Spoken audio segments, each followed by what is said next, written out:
Bonjour Samuel, pouvez-vous vous présenter en quelques mots?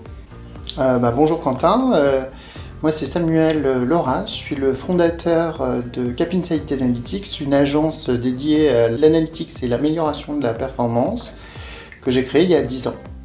Avez-vous des conseils à nous donner concernant le choix des noms de domaine sur un site? Alors oui, on a vraiment deux types de noms de domaine. Vous avez le nom de domaine de marque, où en fait c'est une appellation qui est connue de personne et qui correspond à un dépôt de marque. Cap Insight en est le cas par exemple, puisqu'on est sur la fusion de deux mots anglais, KPI et Insight.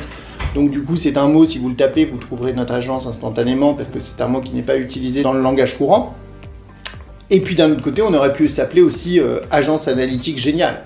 Voilà, alors du coup les gens qui auraient cherché agence analytics nous auraient trouvé. Le problème c'est que demain, si on s'appelle agence analytics, comme c'est des noms communs qui se suivent et que ça correspond à notre prestation, et vous allez vous retrouver au milieu de tous les gens qui parlent de votre prestation. Donc vous allez mêler à la fois les gens qui vous connaissent et les gens qui vous connaissent pas. Alors au tout début, il y a un gain. C'est vrai que au tout début, si vous vous appelez Globibulga, du coup personne ne vous connaît parce que personne ne connaissait l'agence Globibulga. Mais au bout d'un certain temps, aujourd'hui nous on a 10 ans, du coup on retrouve les bénéfices de tout ça, ce qui fait qu'on est trouvable très facilement par les gens qui nous connaissent, c'est déjà bien.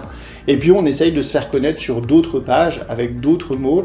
Donc j'aurais tendance à dire aujourd'hui, si vous vous lancez dans une activité sur la durée, que vous devez choisir un nom de domaine et donc un nom de marque, j'aurais tendance à plutôt vous orienter vers essayer de trouver quelque chose un peu de disruptant. Faites des recherches sur internet, voir si les mots existent et s'il y a déjà des gens sur le créneau, et essayez de trouver un espace où il n'y a personne.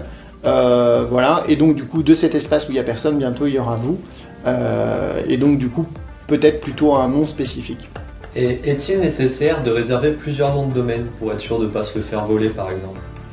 Alors pour être sûr de ne pas se le faire voler, déjà effectivement il faut le déposer, et puis généralement l'idéal c'est de prendre un partenaire technique type OVH ou d'autres, il y en a plein, et surtout de laisser relier ça à votre compte bancaire professionnel pour qu'en fait le renouvellement se fasse automatiquement et que ce soit pas juste vous chaque année qui devez penser à renouveler ça par carte bancaire.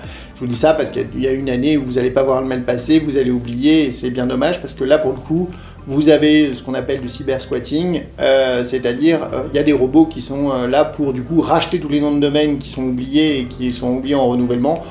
Alors, je pense qu'en grattant un peu, vous pouvez trouver des cas assez marrants de grandes marques qui ont perdu leur nom de domaine comme ça parce qu'il y a quelqu'un qui a oublié de le renouveler.